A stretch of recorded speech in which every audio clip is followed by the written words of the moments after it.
Please be seated.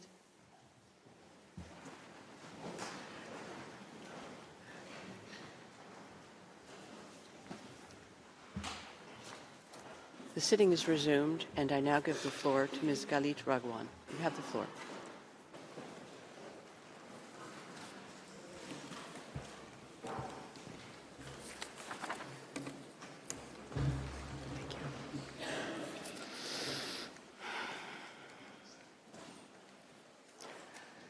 Madam President, members of the Court, it is an honor to appear before you on behalf of the State of Israel. As Professor Shah noted, at this stage, South Africa does not need to prove that genocidal acts have been or are being committed. But it does have to show that the Genocide Convention is actually relevant. It has to show some level of acts and some level of intent. Professor Shah has spoken to the issue of express intent. It is my task to speak to the circumstances of Israel's actions.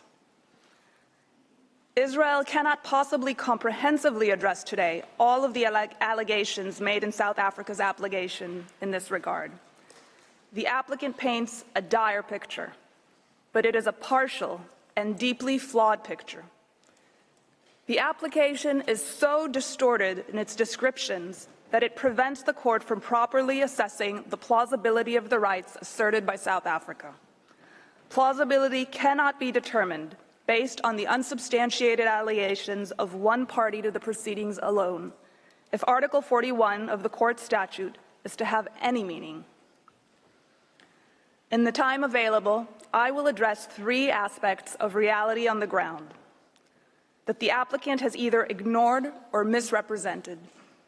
First, Hamas's military tactics and strategy.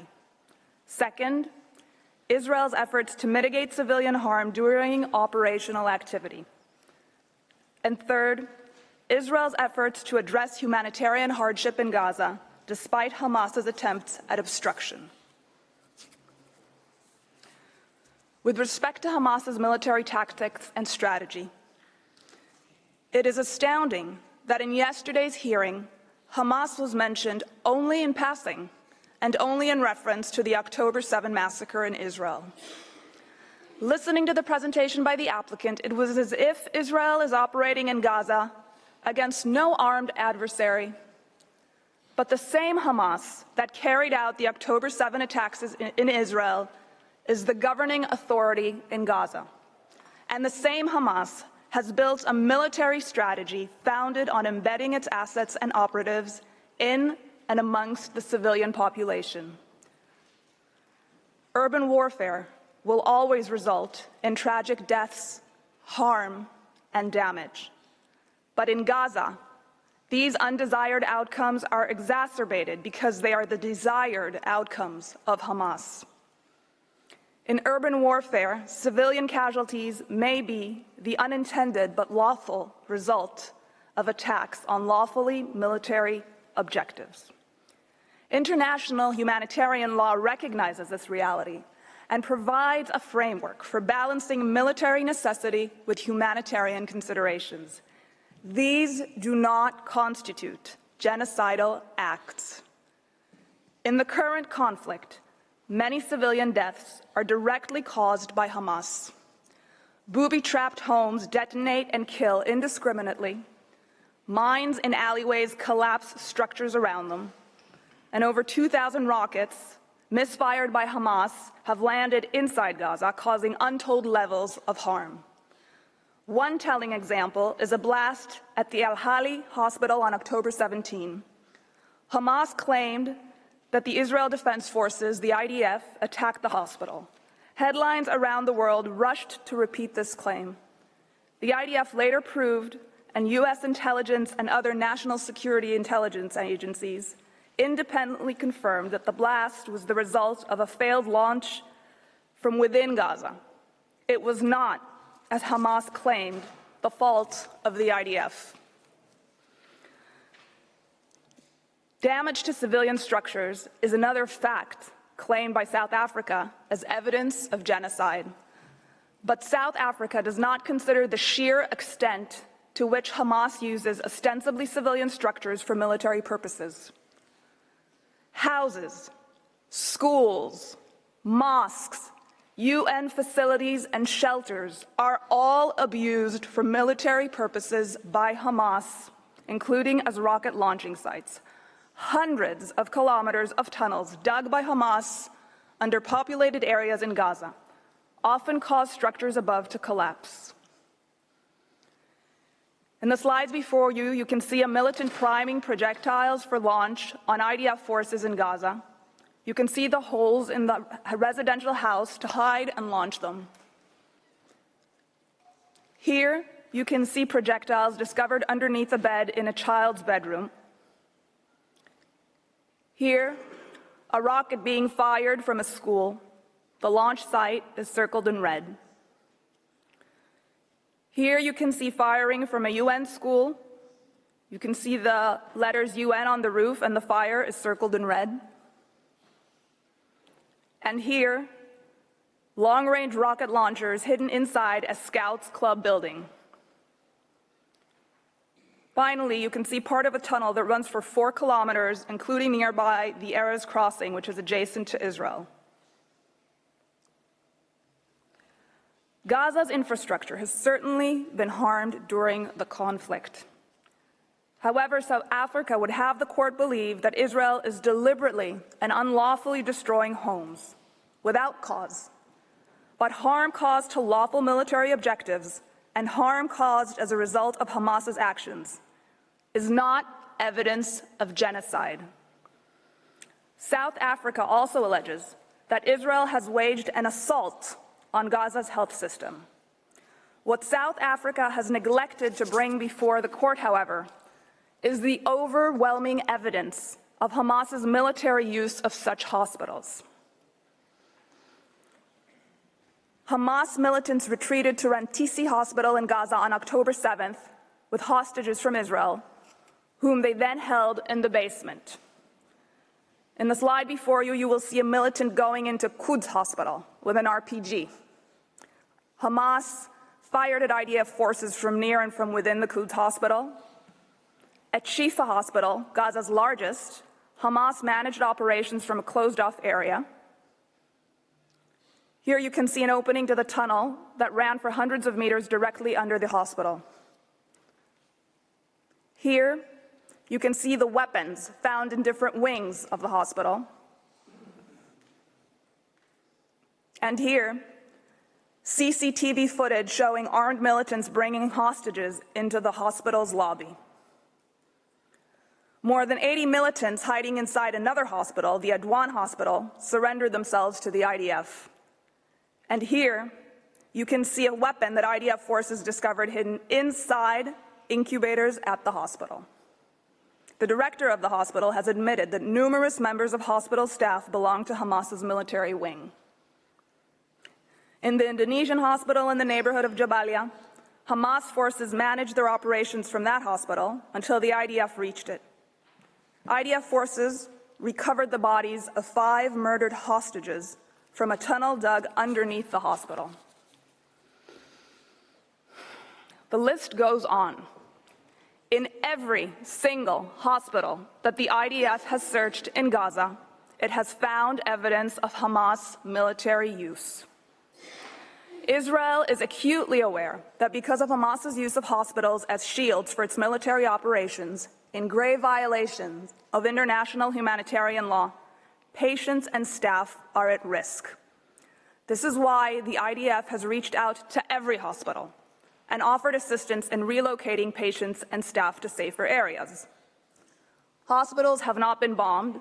Rather, the IDF sends soldiers to search and dismantle military infrastructure, reducing damage and disruption. Indeed, the tunnel that sat directly under the main building in Shifa Hospital was exploded without damaging the building above. The IDF then withdrew from the hospital. Yes, damage and harm have occurred as a result of hostilities in hospitals' vicinity, sometimes by IDF fire, sometimes by Hamas, but always as a direct result of Hamas's abhorrent method of warfare. Israel has published plenty of evidence of the extensive misuse by Hamas of medical facilities in direct violations of international humanitarian law.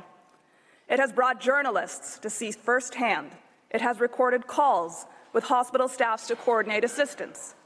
None of that is mentioned in the application. In fact, the applicant describes the result and asks the court to attribute malicious intent to Israel. But that is only a possible conclusion if one obscures, as the applicant has, Hamas's strategy of turning hospitals into terrorist compounds. The applicant also made much of the fact that force has been even used in humanitarian zones. What the applicant neglected to inform the court, however, was that Hamas has, in its contempt for Palestinian civil life, regularly and deliberately fired from such zones, turning areas of relief into zones of conflict. Here before you, you can see one example of a launch site adjacent to the humanitarian zone, both amplified in larger pictures. And in the next slide, you can see evidence of a rocket launched from next to Gaza's water desalination facility. I now would like to address briefly the second issue, Israel's efforts at mitigation of civilian harm. Here, too, the applicant tells not just a partial story, but a false one. For example, the application presents Israel's call to civilians to evacuate areas of intensive hostilities, quote, as an act calculated to bring about its physical destruction, quote. This is a particularly egregious allegation that is completely disconnected from the governing legal framework of international humanitarian law. Evacuation of civilians is recognized under international humanitarian law as one of the measures that may be implemented to protect civilians from the effects of ongoing hostilities. Indeed, such evacuation may even amount to a duty that the party to the conflict has towards civilians. While temporary evacuation undoubtedly involves hardship and suffering, it is preferable to remaining in areas of intensive hostilities, all the more so when one party makes a concerted effort to use those civilians as shields. The IDF maintains a civilian harm mitigation unit to undertake this task. It works full-time to provide advance notice of areas in which the IDF intends to intensify its activities, coordinate travel routes for civilians, and secure these routes.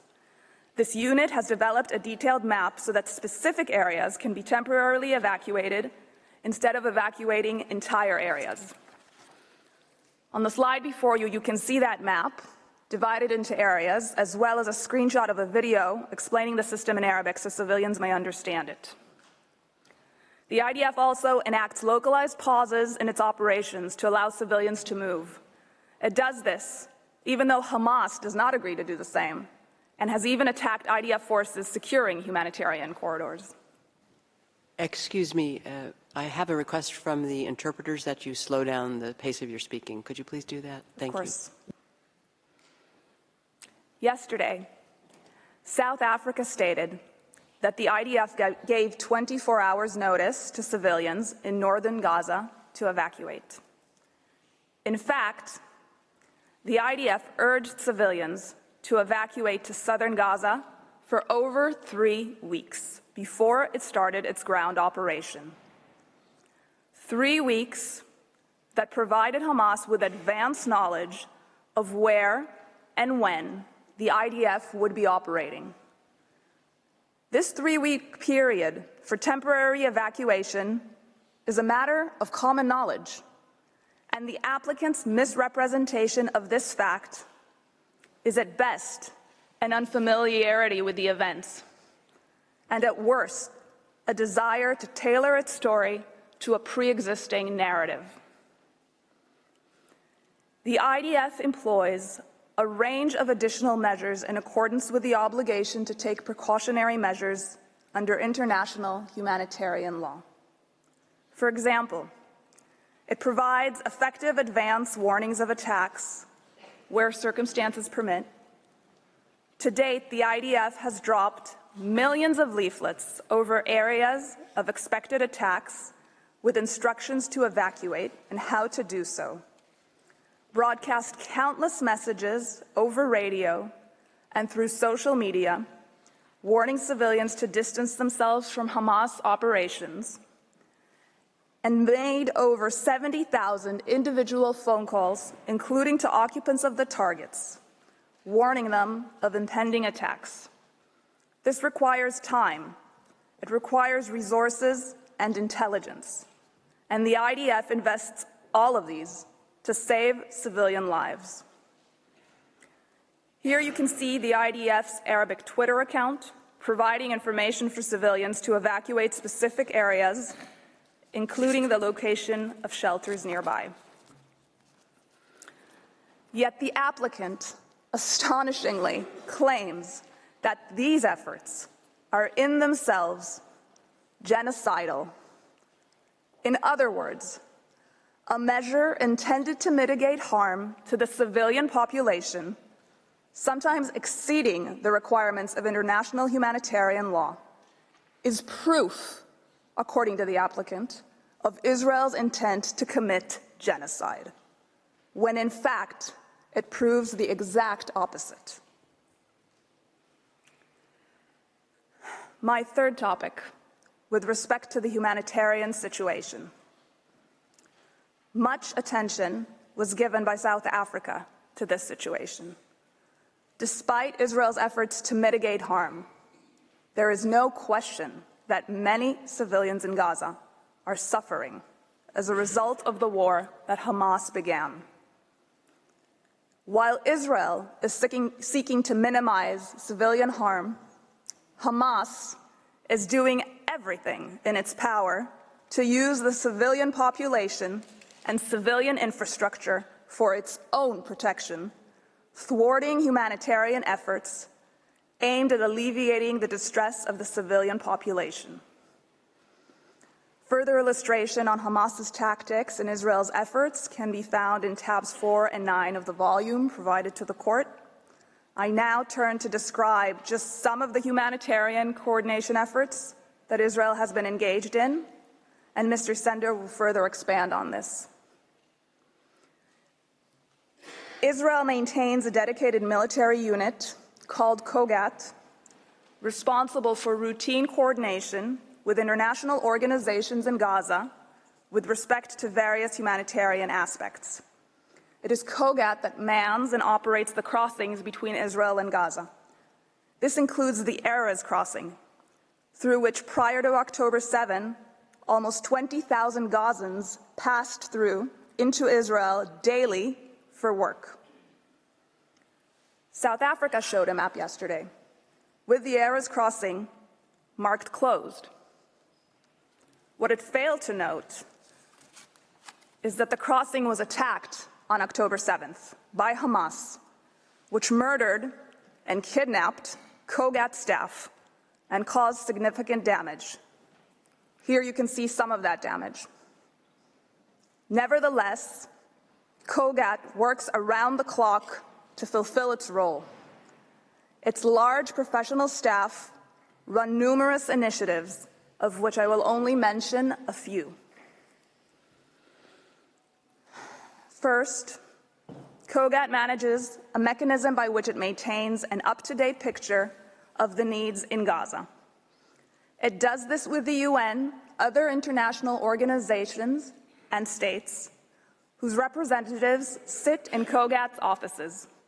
Kogat uses this monitoring to help donor states and organizations prioritize their aid efforts to fit the evolving situation on the ground. Second, Kogat facilitates the entry of aid into Gaza. Israel has publicly stated repeatedly that there is no limit on the amount of food, water, shelter, or medical supplies that can be brought into Gaza. To increase capacity, Kogat has reopened the Kerem Shalom crossing, as acknowledged by the Security Council in Resolution 2720, despite Hamas putting it under fire. Israel has offered to extend operating hours at the crossing if there is a capacity to receive the goods by international organizations on the Gazan side. Third, COGAT works to reinforce and strengthen medical services. COGAT has facilitated the huge logistical challenge of establishing 4 field hospitals in Gaza, and more are being set up, and 2 floating hospitals. It has facilitated the entry of new ambulances into Gaza, and Israel has even coordinated airdrops of aid over Gaza by Jordan, coordinating these flights with the Israel Air Force operating in Gaza. This, of course, is not to say that nothing more can be done, or that there are no challenges to the humanitarian situation in Gaza. Such challenges exist and change according to the evolving circumstances of the conflict. But it is to say that the charge of genocide in the face of these extensive efforts is frankly untenable. It is an inconvenient truth for the applicant's case, but one of the most significant challenges is the fact that Hamas commandeers consignments into Gaza and controls their distribution. Gazan residents have reported that Hamas is regularly stealing aid at the expense of its own population for the benefit of its fighters. This is a tweet stating that fuel and medical equipment was stolen by purported Hamas members from an UNRWA warehouse. UNRWA later deleted the tweet, perhaps under pressure from the authorities. Here you can see Hamas commandeering an aid truck. And here is another example. Because Hamas for years has used aid consignments to smuggle weapons, security checks of all goods going into Gaza are required, as acknowledged by international humanitarian law. Hamas has time and again hoarded fuel, including during the current conflict, which it uses for military purposes to sustain ventilation in its expansive underground tunnel network, and for its continued attacks against Israel. Nevertheless, in coordination with the UN, Israel enables fuel to enter Gaza to service essential infrastructure, such as sewage treatment, desalination plants, water pumps and hospitals, and cellular infrastructure for maintaining communication. Israel remains committed to helping international organizations and states involved in the aid effort to overcome these hurdles and consistently increase the amount of aid and services available to the population in Gaza, as will be further described by Mr. Sender. Here, a picture of incubators that the IDF provided to Shifa Hospital. Here, a picture of an ambulance convoy coordinated by COGAT. A picture of consignments, a picture of ambulances, the entry of which was coordinated by COGAT, and finally, more consignments waiting to enter Gaza. Madam President, members of the court, in the time allotted, I have been able to describe only some of Israel's efforts to mitigate civilian harm and to address the humanitarian situation in Gaza. But even this mere fraction is enough to demonstrate how tendentious and partial the applicant's presentation of these facts is, and certainly enough to conclude that the allegation of intent to commit genocide is baseless. If Israel had such intent, would it delay a ground maneuver for weeks, urging civilians to seek safer space, and in doing so, sacrificing operational advantage? Would it invest massive resources to provide civilians details about where to go, when to go, how to go, to leave areas of fighting? Would it maintain a dedicated unit staffed with experts whose sole role is to facilitate aid and who continue to do so despite having their staff killed and kidnapped? When a population is ruled by a terrorist organization that cares more about wiping out its neighbor than about protecting its own civilians, there are acute challenges in protecting the civilian population. Those challenges are exacerbated by the dynamic and evolving nature of intense hostilities in an urban area, where the enemy exploits hospitals, shelters, and critical infrastructure. Would Israel work continuously with international organizations and states, even reaching out to them on its own initiative, to find solutions to these challenges if it were seeking to destroy the population? Israel's efforts to mitigate the ravages of this war on civilians are the very opposite of intent to destroy them. Under these circumstances, far from being the only inference that could reasonably be drawn from Israel's pattern of conduct, intent to commit genocide is not even a plausible inference. Madam President, members of the Court, that concludes my statement. I thank you for your kind attention, and I ask that you now invite Mr. Sender to the podium.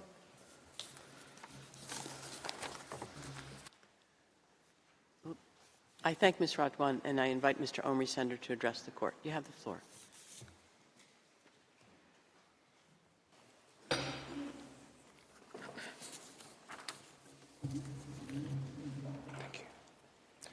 Madam President, members of the Court, it is an honor to appear before you today on behalf of the State of Israel.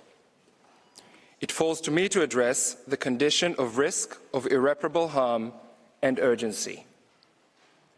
This third condition is, of course, dependent on the two preceding ones. Professor Shaw and Ms. Radwan have already shown that the provisions relied upon by the applicant do not afford even prima facie, a basis on which this Court's jurisdiction could be founded. They also showed that the rights asserted by the applicant cannot be regarded as plausible. It follows that the irreparable consequences cannot, in the present case, be caused by the alleged disregard of rights under the Genocide Convention.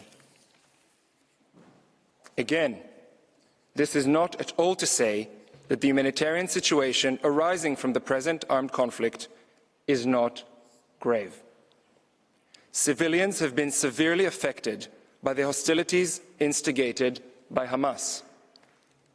Its systematic strategy of prosecuting war from under and within the civilian population exposes civilians to great risk, and it has brought about great suffering.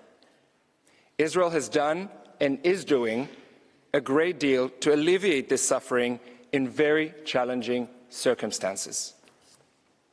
In this regard, the factual account provided by the applicant is once again entirely one-sided.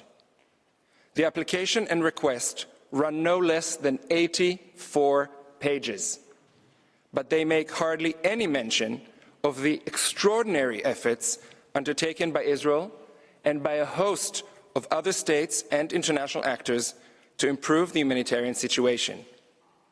We again heard virtually nothing from the applicant on this issue yesterday.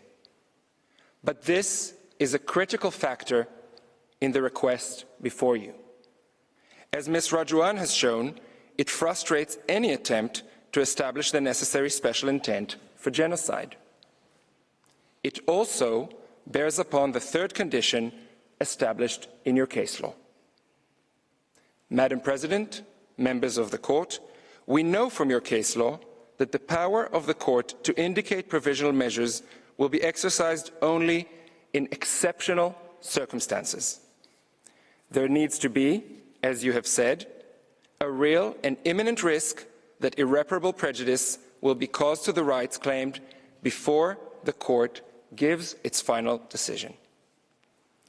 Your order in the Myanmar case, in which the Genocide Convention was also invoked, suggests that the adoption, and I quote, of concrete measures aimed specifically in recognizing and ensuring the right, end of quote, of the group in question to exist would mean that irreparable harm and urgency cannot be established. Precisely such concrete measures have been taken by Israel. which has been facilitating the provision of more and more humanitarian assistance for people in need throughout the Gaza Strip. These steps have not only been increasing so as to meet the developing situation on the ground. They are continuously undertaken specifically in order to prevent harm to the civilian population. These efforts have had an impact. Just last week, for example, with the assistance of the World Food Programme, a dozen bakeries reopened with the capacity to produce more than 2 million breads a day. The World Food Programme has said the delivery of flour, salt, sugar and yeast continues so as to enable more bakeries to reopen, increasing accessibility and affordability for thousands of families. And since the applicant mentioned yesterday the number of trucks entering Gaza each day before and after the war, the accurate average number for trucks specifically carrying food is 70 trucks a day before the war and 109 trucks a day over the last 2 weeks. All this information may be found in your judge's folder. Access to water has also been a priority. As with food supplies, there is no restriction on the amount of water that may enter Gaza. Israel continues to supply its own water to Gaza by 2 pipelines. It facilitates the delivery of bottled water in large quantities, and it repairs and indeed expands water infrastructure that has been damaged by the fighting. An additional water pipe bringing water into southern Gaza from Egypt began operating a few weeks ago. Access to medical supplies and services is also growing. Israel has so far facilitated the establishment of 4 field hospitals and 2 floating hospitals. The establishment of 2 more hospitals is underway. Israel is facilitating the entry of medical teams into Gaza, as also vaccinations, including in cooperation with UNICEF. Ill and wounded persons are being evacuated through the Rafah border crossing to Egypt, the United Arab Emirates, Turkey, Qatar, and Jordan. Tents and winter equipment are being distributed as well. The constant delivery of fuel and cooking gas is also facilitated. According to official data, again in your judges' folders, from 8 December, the amount of fuel entering Gaza has doubled and currently stands at 180,000 liters a day. This is a target amount requested by the UN itself. Since 21 December, the amount of cooking gas entering Gaza has also doubled, now standing at an average of 90 tons per day. Details of this kind concerning the various ongoing humanitarian efforts are updated every single day on a designated English website of COGAT, the unit in the Ministry of Defense in charge of monitoring the humanitarian situation. When pressing needs are identified, solutions are soon coordinated. A great effort is indeed invested in eliminating bottlenecks so as to improve the entrance and distribution of aid, notwithstanding Hamas constantly stealing it. As you have heard, a joint operations room involving Israel, Egypt, the United States, and the UN operates daily to solve in real time logistical difficulties. Israel also coordinates with various UN agencies and the ICRC to address their own needs. On 15 December, Israel decided to open its crossing at Kerem Shalom with the express intention to improve and upgrade the delivery of humanitarian assistance to Palestinian civilians in Gaza. That part of the government's decision is in your judge's folder as well. This has eased congestion at the Rafah crossing and helped facilitate the provision of greater amounts of aid. Israel facilitates air routes as well for parachuting aid directly into Gaza. Facilitating a maritime corridor is currently being considered with other states. Madam President, members of the court, again, these are just some examples, but they show that Israel, no doubt, meets the legal test of concrete measures aimed specifically at recognizing and ensuring the rights of the Palestinian civilians in Gaza to exist.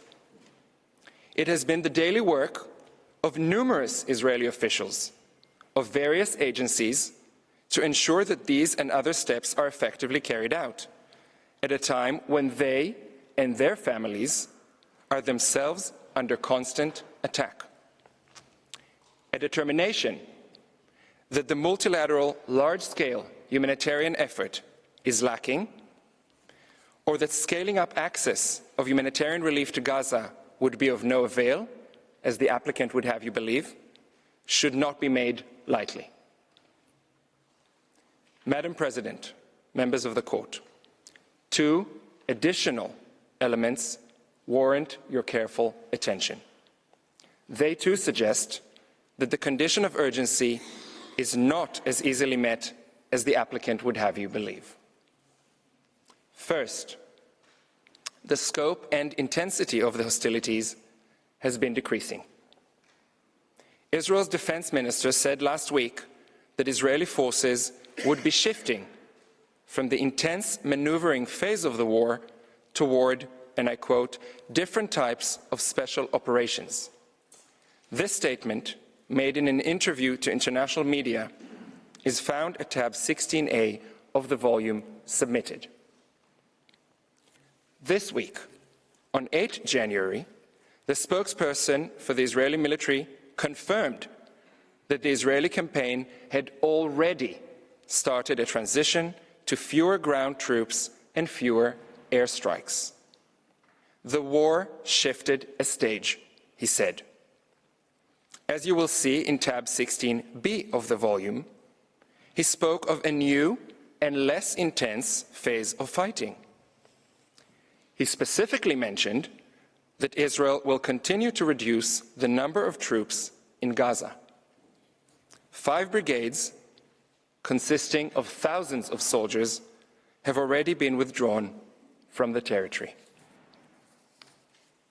Second, the UN Security Council has only recently adopted a resolution for the specific purpose of alleviating the humanitarian situation. By Resolution 2720 of 22 December, which is found at tab 16C of the volume, the Council demanded the immediate and unconditional release of all hostages, as well as the delivery of humanitarian assistance at scale directly to the Palestinian civilian population throughout the Gaza Strip.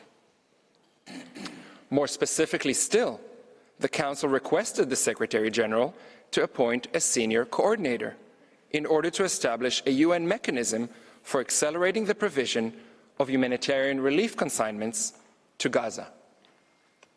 Contrary to what we heard yesterday, this resolution does not, and I quote, remain unimplemented. Close quote. A senior coordinator has been appointed and indeed began her work. The Council remains actively seized of the matter. Israel, for its part, is already working with the senior coordinator, and it has just this week coordinated the entrance of a UN delegation into northern Gaza in order to evaluate the situation and map the needs for a future return of Palestinian civilians. I recall in this connection that in the Aegean Sea case, the court found that it was not necessary to indicate provisional measures where the government in question showed willingness to act in accordance with the recommendations of the Security Council concerning the matter before the court. All these recent developments indicate that the facts as they presently exist do not call for awarding interim relief. They also suggest that the difference between the present case and earlier cases that have come before you are very clear. Finally, the lack of urgency within the meaning of the court's case law is further demonstrated by assurances provided before you today by Israel's co-agents. They could not be clearer in stating that Israel remains bound at all times by its international legal obligations. Needless to say, this includes Israel's obligations as a state party to the Genocide Convention. The applicant will have this court say that it cannot take the word of a state. That would be not only unfortunate, it would also be contrary to the law on unilateral declarations of states. Unsurprisingly, your consistent case law suggests that assurances of the kind offered by Israel may well render the indication of provisional measures unnecessary. Madam President, members of the court, the conclusion is that the condition of irreparable prejudice and urgency cannot be met. It is Israel and its citizens who would risk irreparable harm if the request of South Africa were to be granted. Madam President, distinguished members of the court, that concludes my statement. I thank you for your kind attention, and I ask that you now invite Mr. Staker to the podium. I thank Mr. Sender, and I now invite Mr. Christopher Staker to take the floor. You have the floor, sir.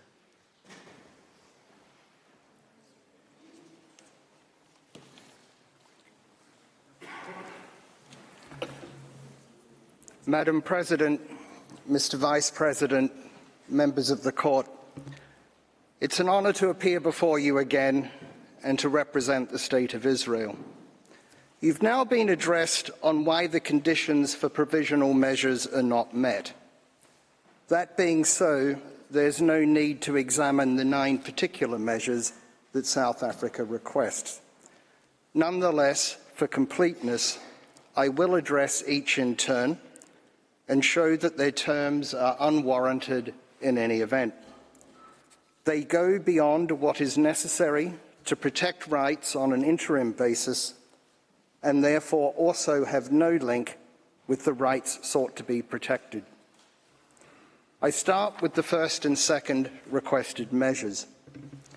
These would require immediate suspension of Israel's military operations in Gaza. This request is frankly astonishing. A request is made by a state not party to an ongoing conflict for provisional measures requiring unilateral suspension of military operations by one party to the conflict only, leaving the other party free to continue attacks which it has a stated intention to do.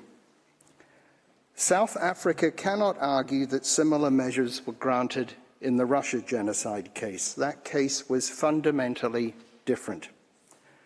In the Russia case, the legality of the military operation itself was in issue by suspension of military operations by one party to the conflict only, leaving the other party free to continue attacks which it has a stated intention to do. South Africa cannot argue that similar measures were granted in the Russia genocide case. That case was fundamentally different. In the Russia case, the legality of the military operation itself was in issue by reference to the Genocide Convention. Russia had claimed that its military operation was to prevent and punish genocide being committed in Ukraine. The court found it doubtful that the Genocide Convention authorizes a unilateral use of force in the territory of another state, and plausible that Ukraine had a right not to be subjected to military operations by Russia for that purpose. The result: provisional measures could protect a plausible right not to be subjected to military operations. In this case, Israel does not rely on the Genocide Convention or prevention of genocide to justify its operations. The lawfulness of the operations themselves does not involve any interpretation, application, or fulfillment of the Convention over which the court has jurisdiction. As jurisdiction in this case is based solely on Article 9 of the Convention, the court cannot find that South Africa or Palestinians in Gaza have a plausible right of the kind in the Russia case. Article 41 of the statute empowers only such provisional measures as the circumstances require to preserve the respective rights of either party. In the Russia case, a suspension of military operations might have been necessary to preserve a right not to be subjected to military operations. But in this case, the right in issue is South Africa's claimed right to ensure observance of the Genocide Convention. It's absurd to suggest that the only way to ensure observance of the Genocide Convention in a military operation is to prevent the operation from being conducted at all, in order, according to South Africa, to secure the humanitarian response and avoid yet more unnecessary death and destruction. That goes beyond preventing genocide. South Africa appears to argue that the military operations as such are genocidal. But how has South Africa established a plausible claim that this is so? Mr. Hassim argued only that it's plausible, quote, that at least some, if not all, of these alleged acts fall within the Convention's provisions. How does at least some acts turn into the military operations as such? The pictures shown yesterday of various individual incidents, whatever they may or may not say about those incidents, are not evidence of the intent of the military operations as a whole. Professor Shaw has addressed you on why the statements of holders of official positions relied on by South Africa do not establish a plausible claim of genocidal intent. The inevitable fatalities and human suffering of any conflict is not of itself a pattern of conduct that plausibly shows genocidal intent. These provisional measures are therefore not within the court's power under Article 41 of the statute. They go well beyond anything required to preserve the specific rights in issue, namely the observance of the Convention in military operations. They seek instead to shut down the military operations themselves. The requested measures seek to reverse the Bosnia case. When provisional measures were ordered in that case, the armed conflict was still in progress. The allegations in that case were similar to those made in this case. Bosnia and Herzegovina specifically requested a provisional measure requiring Yugoslavia to cease and desist from any and all types of military or paramilitary activities against the people, state, and government of Bosnia and Herzegovina.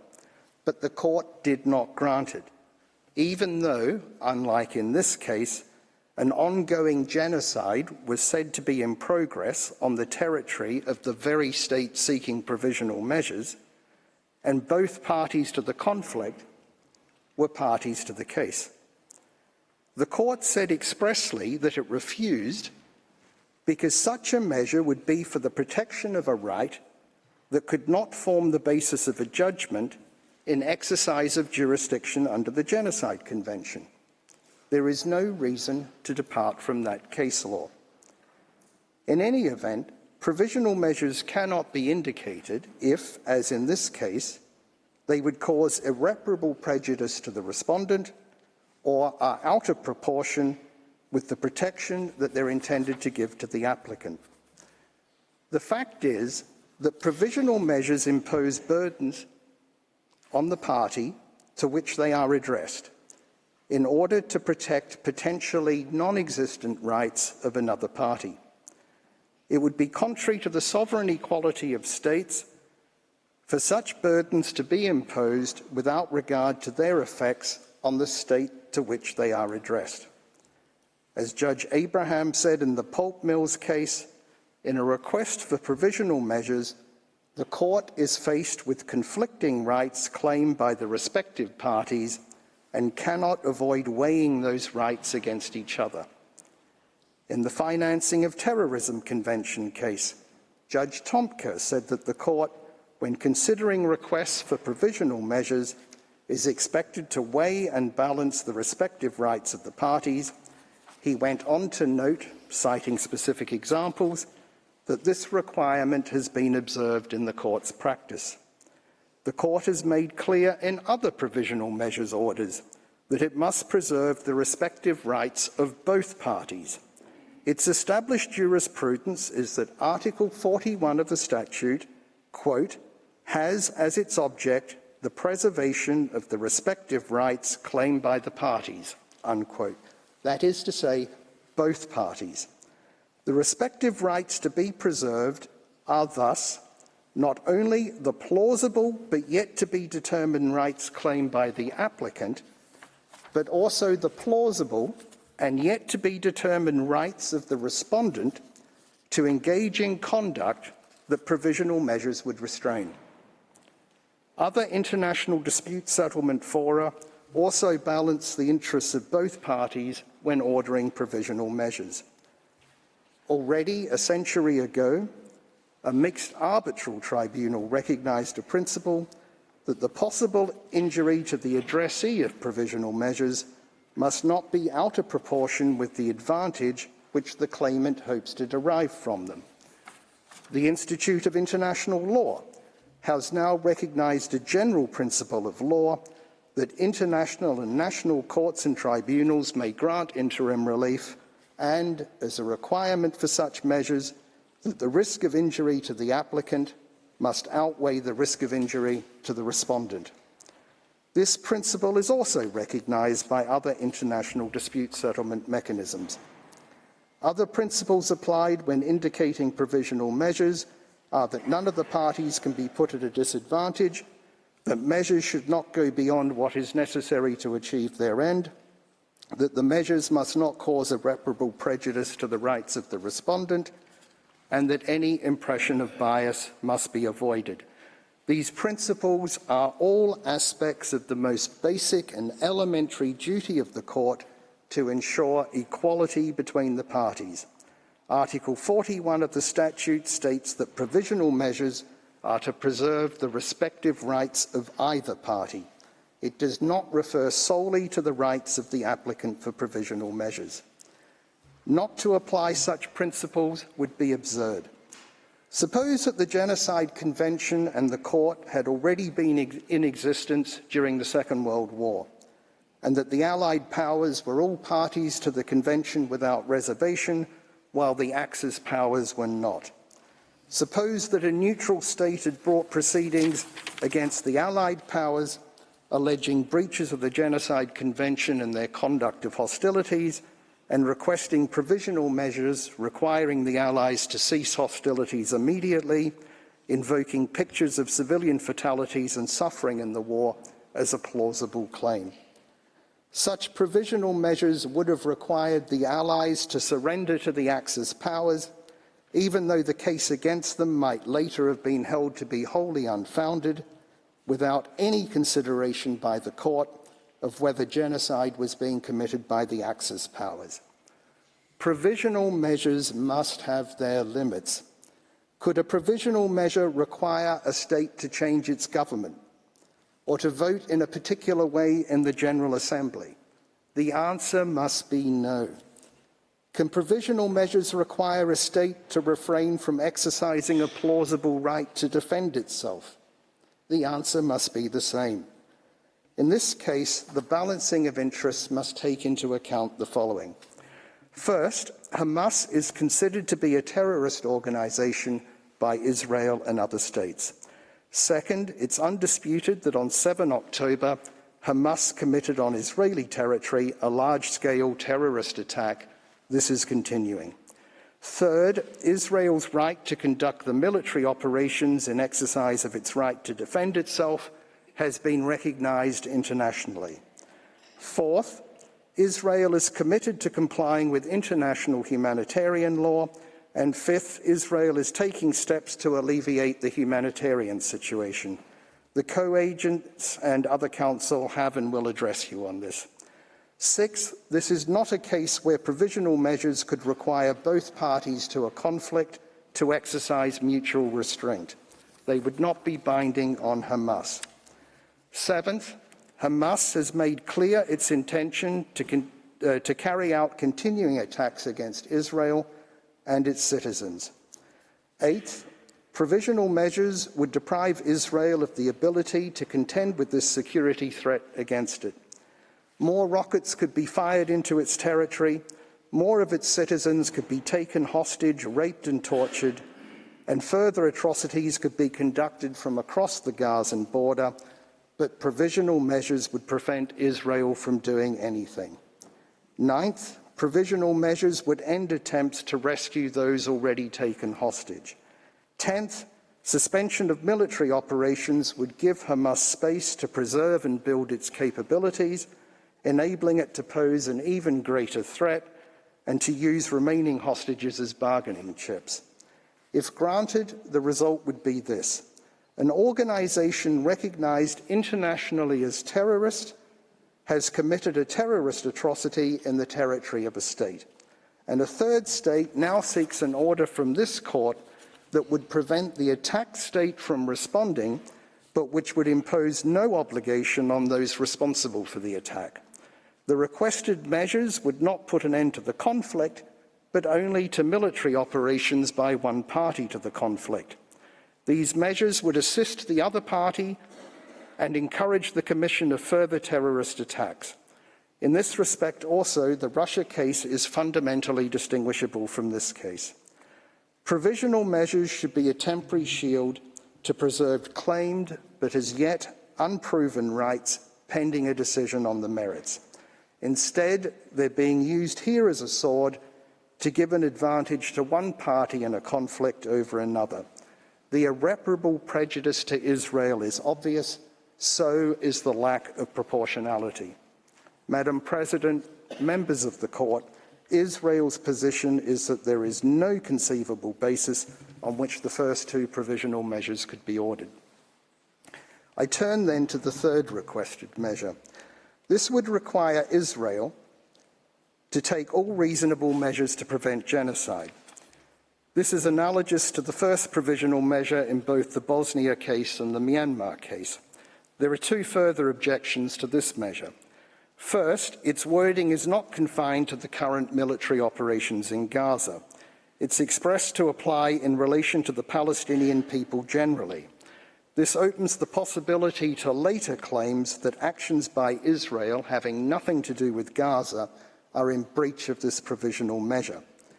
While the Convention obligation to prevent genocide may not be confined to current operations in Gaza, the subject matter of this case is. There is no justification for the provisional measure to extend beyond the claim itself.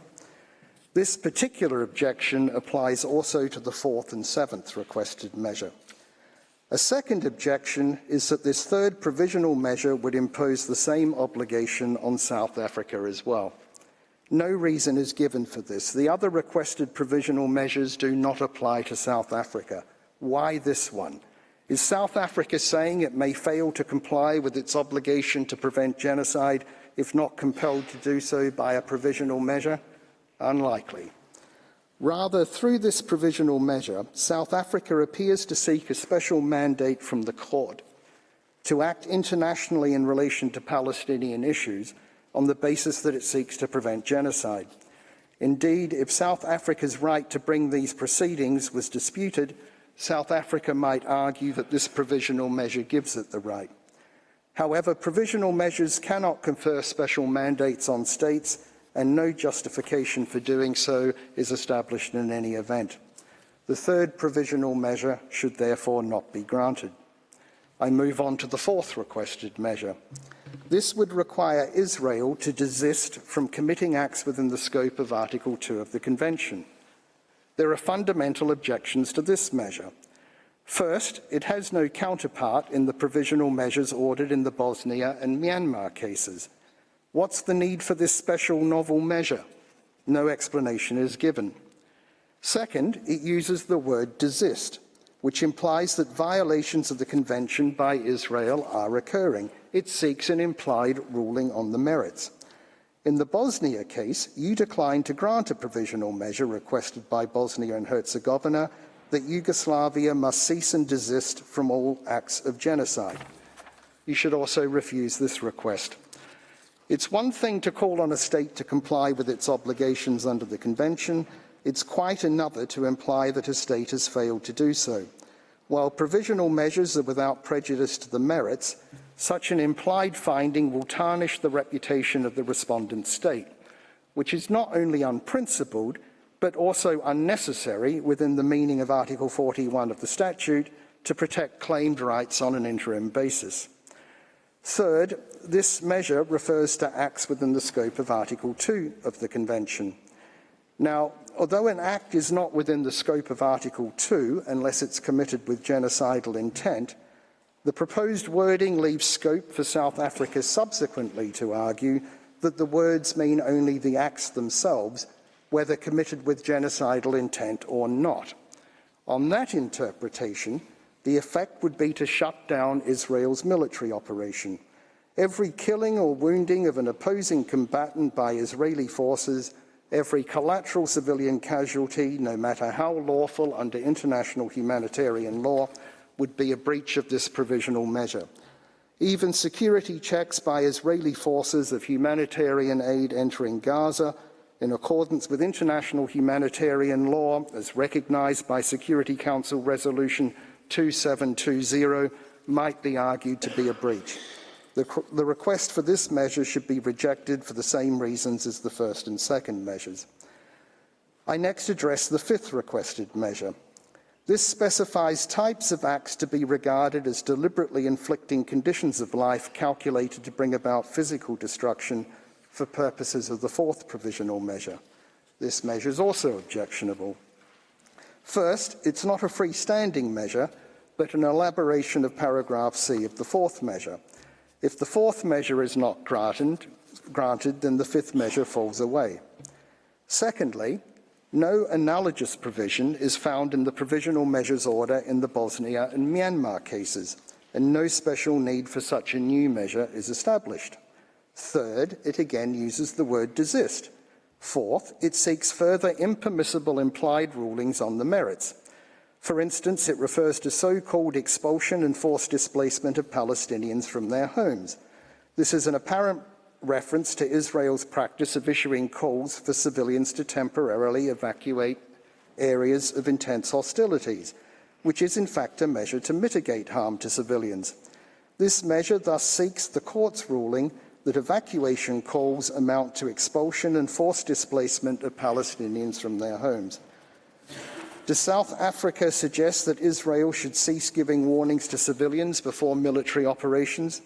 How would that protect the rights that South Africa claims?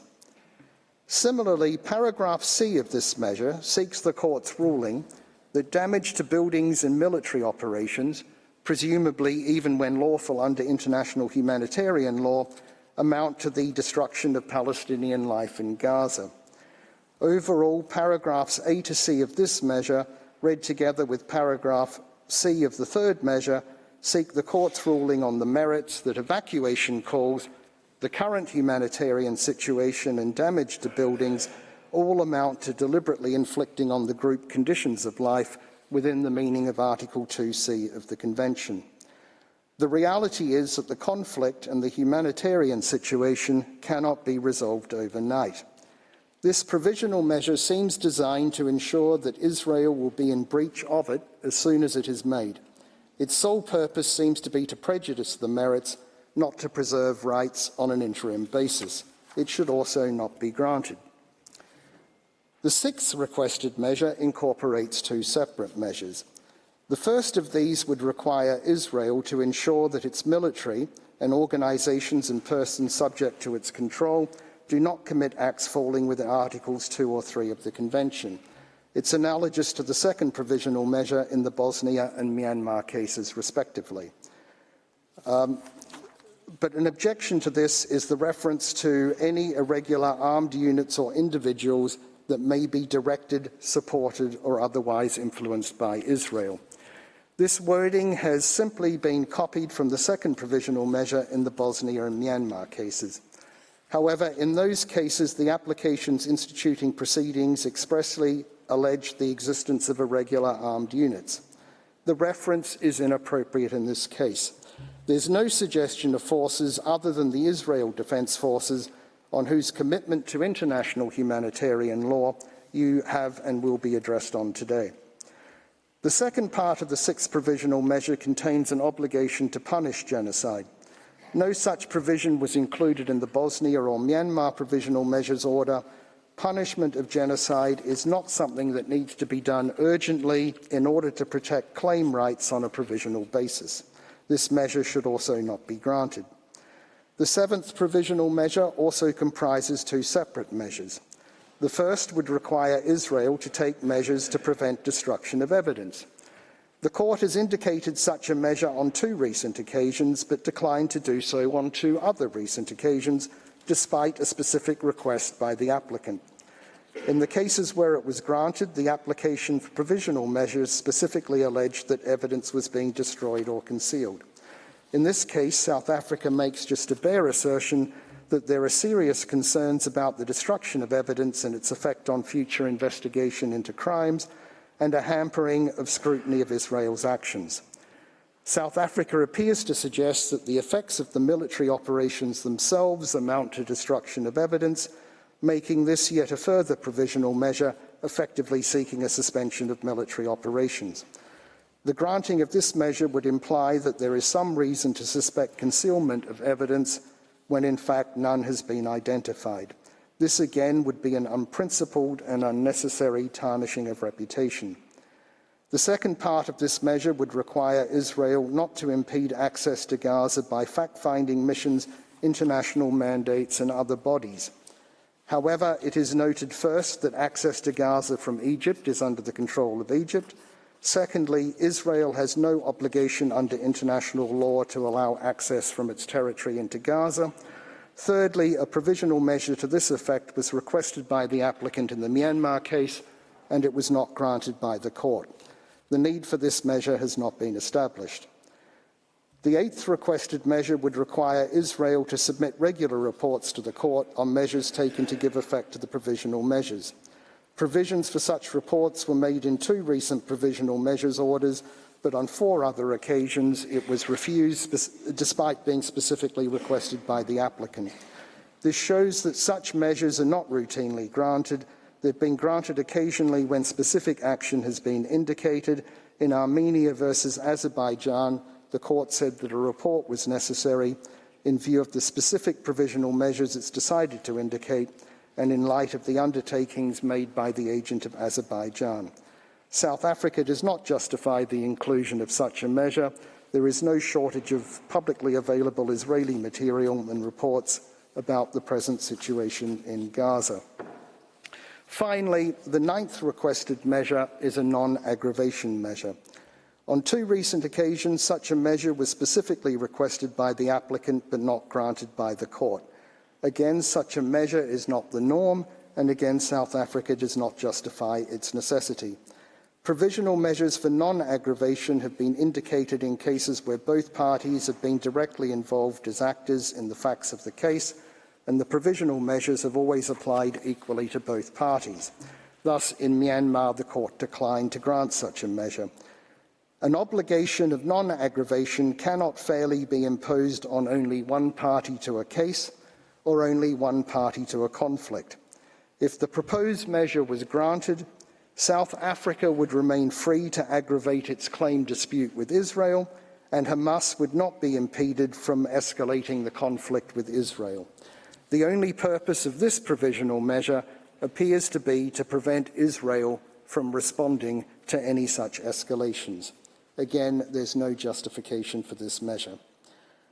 Madam President, members of the Court, that concludes my arguments on the inappropriateness of the specific measures requested by South Africa. I thank you for your careful attention. I invite you to call on Mr. Noam, co-agent of Israel, to conclude Israel's arguments. I thank Mr. Staker, and I now invite the co-agent of Israel, Mr. Gilad Noam, to address the Court. You have the floor, sir.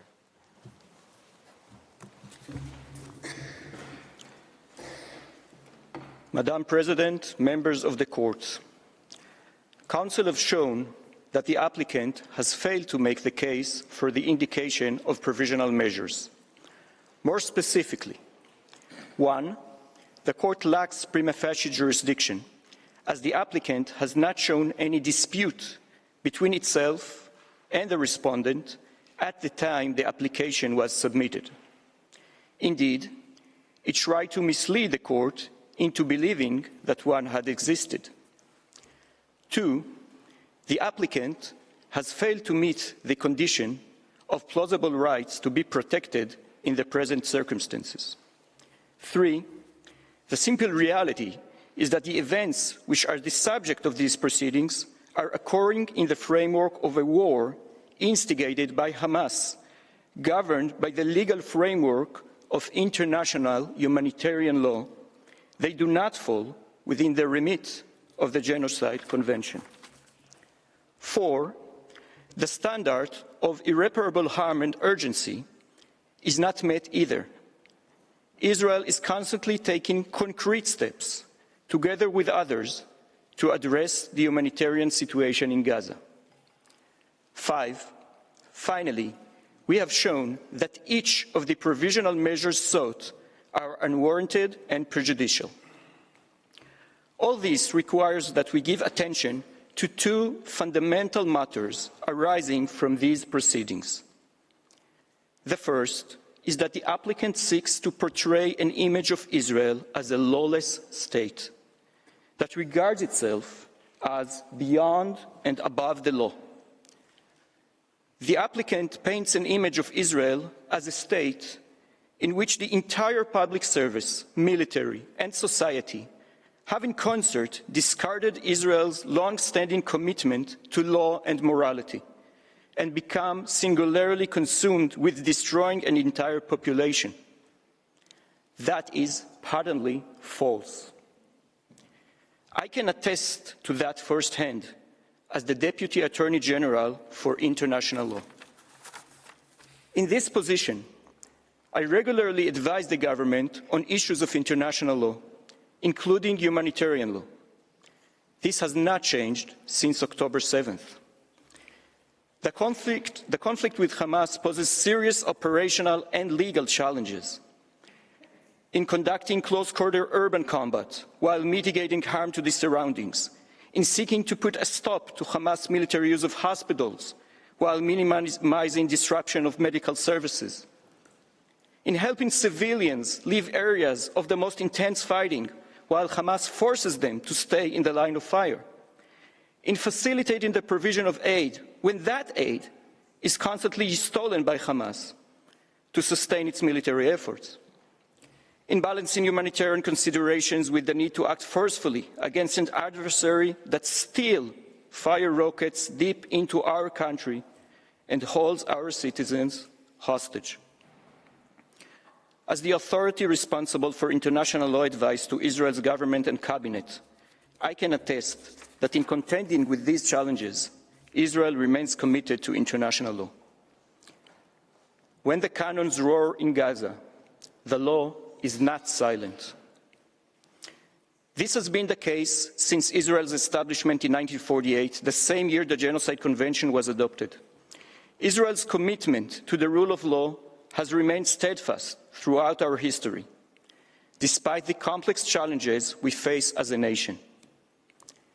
It reflects the commitments made at the time the state was established, as reflected in our Declaration of Independence, which makes express reference to the principles of the Charter of the United Nations.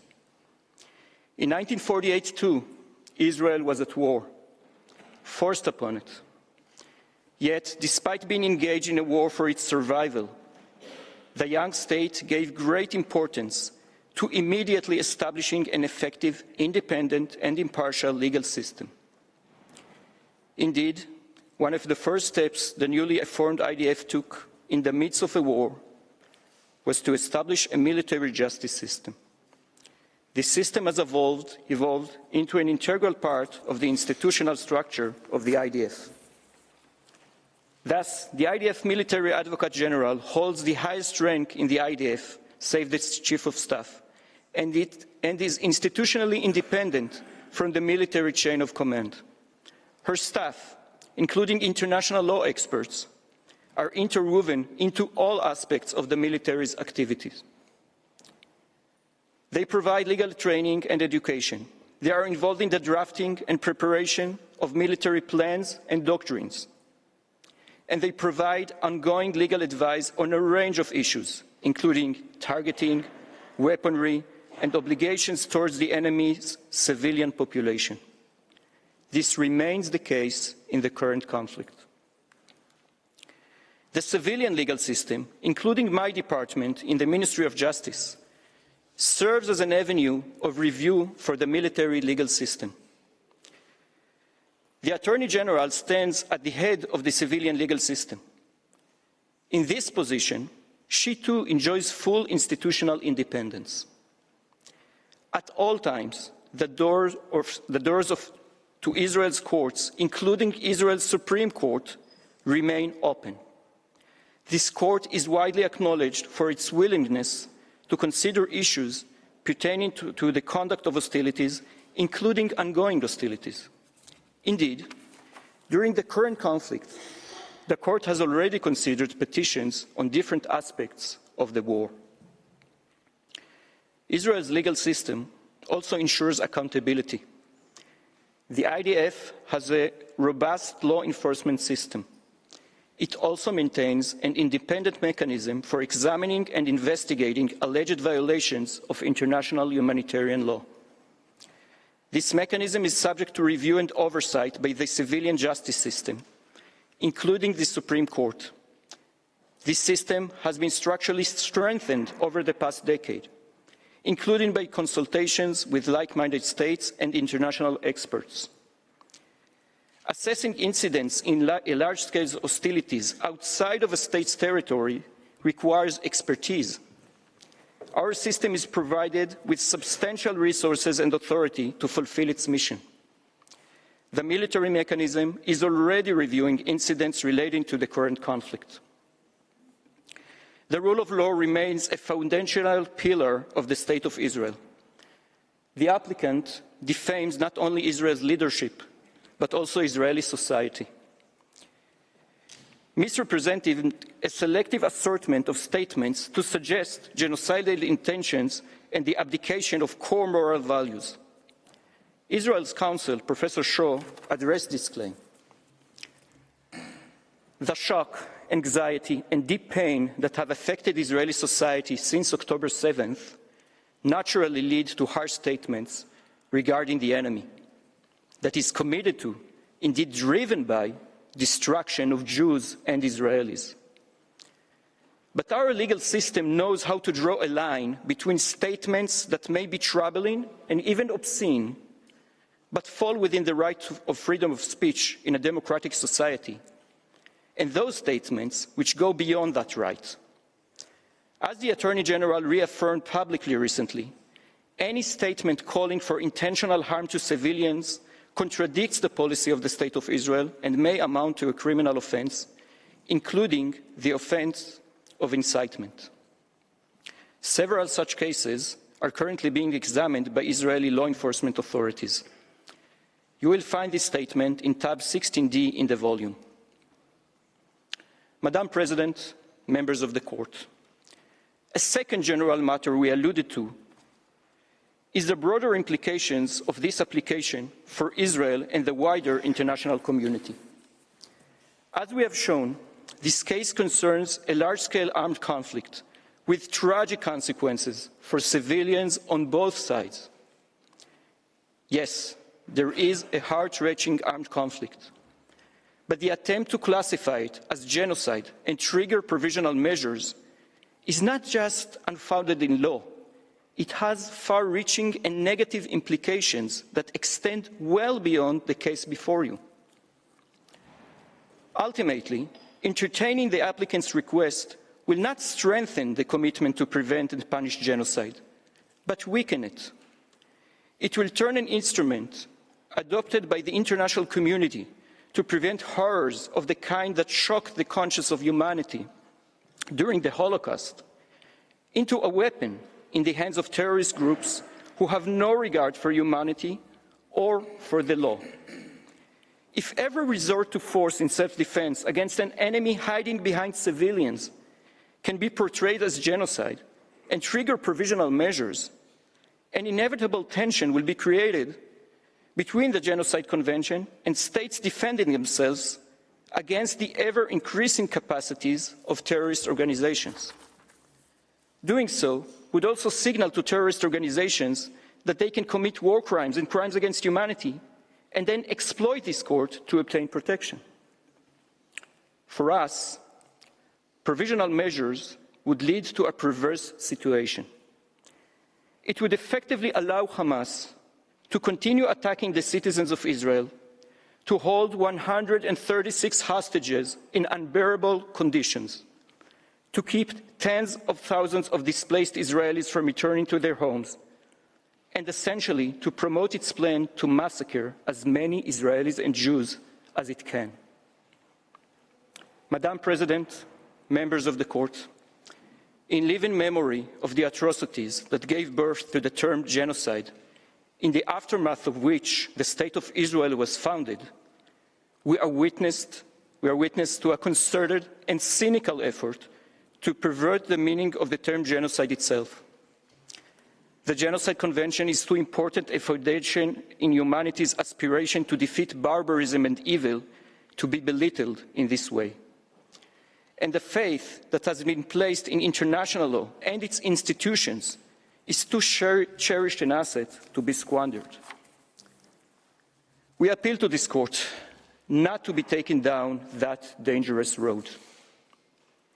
Madam President, members of the court, for all the above reasons, Israel requests the court, in accordance with Article 60, paragraph 2 of the rules of the court, for the reasons given during the hearing of January 12, 2024, and any other reasons the court might deem appropriate.